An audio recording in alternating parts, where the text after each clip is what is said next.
BPS kemarin baru saja merilis angka kemiskinan Indonesia yang saat ini berada pada 9,4. Pagebluk COVID-19 turut mengoyak angka pengangguran dan kemiskinan. Kemiskinan menyisakan persoalan ketimpangan.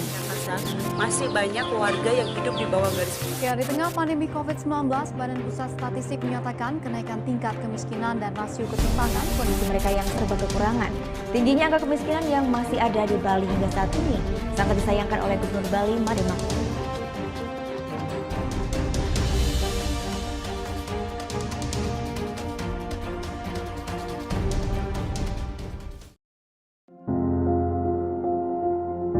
Padatnya penduduk di Indonesia menimbulkan banyak permasalahan sosial ekonomi, salah satunya masalah kemiskinan. Dalam outcome dokumen Transforming Our World 2030 Agenda for Sustainable Development, tujuan mengakhiri kemiskinan menjadi tujuan utama dari 17 tujuan yang disepakati dalam SDGs. Tujuan tersebut adalah mengakhiri kemiskinan dalam segala bentuk dimanapun, and poverty in all its form everywhere. Target 1.1 menyebutkan bahwa pada tahun 2030 mengentaskan kemiskinan ekstrim bagi semua orang yang saat ini berpendapatan kurang dari 1,25 dolar Amerika per hari atau setara sekitar Rp17.000. Untuk mengetahui lebih dalam kemiskinan bumi pertiwi, pada bulan November 2020 yang lalu kami melakukan riset dan observasi kedua daerah di Indonesia, yaitu Kabupaten Bogor, Jawa Barat dan Kabupaten Bangli, Bali. Kami mewawancarai seorang pemulung dan seorang buruh tani. Keduanya berpendapatan kurang dari Rp17.000 per harinya. Mereka berusaha untuk mengakhiri kemiskinannya dengan menyekolahkan anak-anaknya sampai jenjang perguruan tinggi.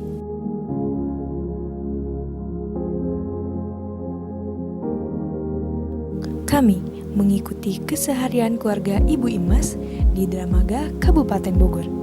Ibu 4 anak ini kini menjalani hidupnya menjadi pemulung bersama suaminya.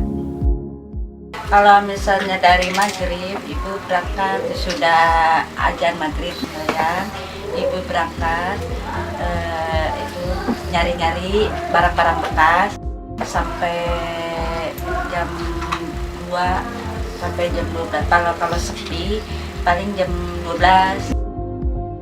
Kalau misalnya barangnya rame paling jam 2 malam pulang dari sini, ibu mandi, makan, tidur, bangun, 5:30, cuci piring, benar-benar di rumah, terus baru ke lapak.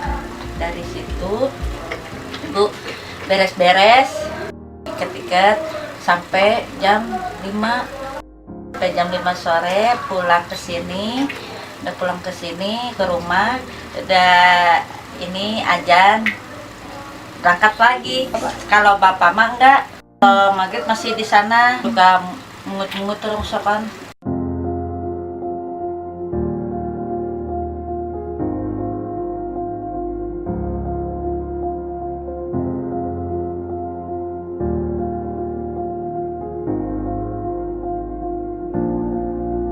Semuanya sini ada 3, kalau ada 4 di Jakarta. Kasih ada tulang punggung, adek-adeknya dari mana tuh ibu? Kalau bukan dari anak ibu, mungkin kasihan sama ibu, jadi dia rasa ibah sama orang tua, jadi bantu adik-adeknya sekolah. Ya biarlah ibunya bodoh, anaknya pintar. Tadinya kan sama ibu, dia bilang gini, "Ma, udah aja berhenti sekolah, jangan Ma, kakak kamu aja udah SMP." Sedih saya ibu, SMP, biarin, nah ikut-ikut mama mulung. Kamu ngerti-ngertiin, kadang-kadang suka diajak orang, katanya mau aja hidup sama belatung, biarlah hidup sama belatung kata kakaknya. Kalau itunya mah katanya bau, katanya. Kalau uangnya mah nggak bau, biarlah di mata orang jelek, yang penting di mata Allah harum. Itu kan dinasepin tuh sama adik-adik sama kakaknya gitu.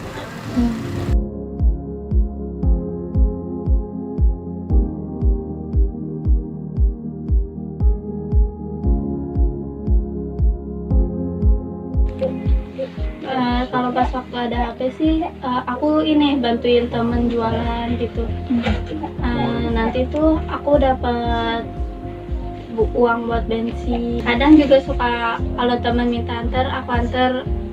Kalau cita-cita mau jadi, aku mau kerjanya kalau misalnya ada lowongan, aku pengen langsung ngamar aja gitu.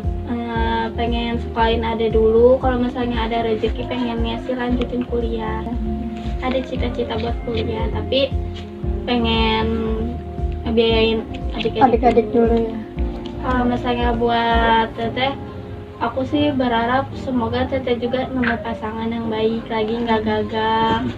Aku juga makasih buat teteh gitu yang udah sekolahin aku, udah ngebiayain aku. Kalau harapan buat adik-adik aku pengennya dia bisa lebih tinggi lagi dari aku. Kan adik aku tuh cowok, nanti dia pasti punya keluarga, harus punya pendidikan yang lebih tinggi lagi.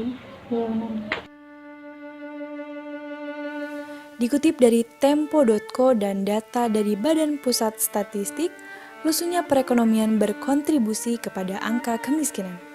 Angka kemiskinan perkotaan naik 1,3 juta orang dari 9,86 juta orang pada September 2019 menjadi 11,16 juta orang pada Maret 2020.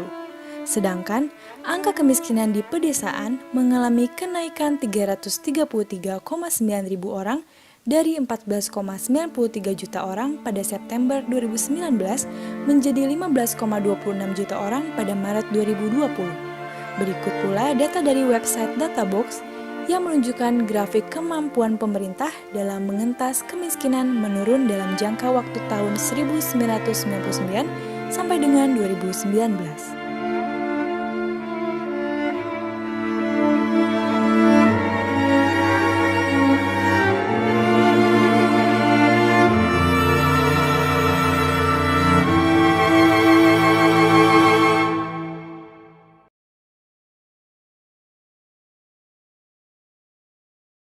Kalau dari data sih rata-rata di sini buruh ya, buruh tanah. Kalau buruh harian gitu, ya tiap bulan itu dia dapat subsidi gitu. Berupa kayak pangan lah, kayak beras, telur, kayak buah-buahan kayak gitu tuh tiap bulan. Sebelum Covid juga, dan itu mah emang tiap bulan dia dapat. Iya, sebetulnya sih sini jadi TPS ya. Jadi ngumpul ini sih cuma hanya dikumpulin langsung dijual, dibawa gitu, nggak. Kalau bantuan sih, bantuan pengemis sekarang ya banyak bantuan dari provinsi, dari dinas sosial, dari kabupaten juga. Harapan apa sih pemerintah itu lebih mengutamakan ke orang yang nggak mampu ya.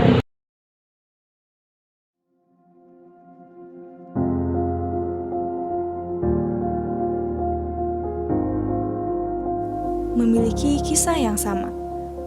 Salah satu keluarga di daerah Kabupaten Bangli, Bali juga menginginkan anaknya untuk mendapatkan bantuan pendidikan yang layak sehingga mampu menghapus nasib kemiskinan yang menimpanya. Ibu Ketut yang bekerja sebagai buruh tani tidak lelah untuk menghidupi anak-anaknya seorang diri. Nah, napi ya boleh wak ngelanyo tuh pun wang atau nih man sumbang nang bedek bulanan itu atau bulanan ini kok nih kartu merah nah nona ya SPP.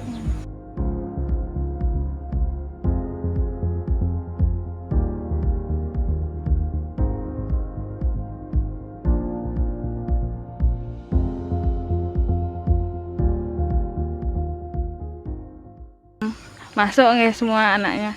Masuk nih kok miskin masuk, aku kelas 1. Niki online kan gimana? Ini online nih kok.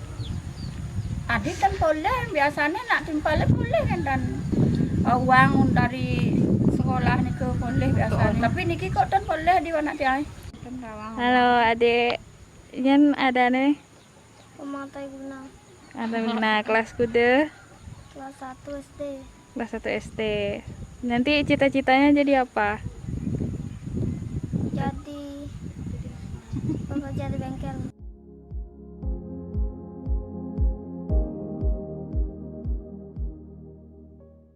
ada beberapa hal tentang bantuan-bantuan yang saya salurkan sebagai kepala lingkungan kepada masyarakat yang wajib dan berhak mendapat bantuan dari pemerintah.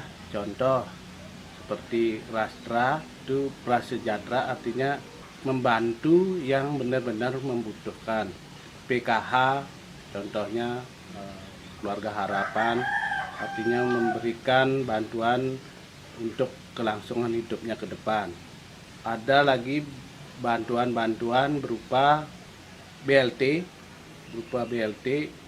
yang pada saat ini dalam pandemi kami sudah menyalurkan orang yang berhak mendapat, dan ada lagi yang belum mendapat karena warga kami banyak.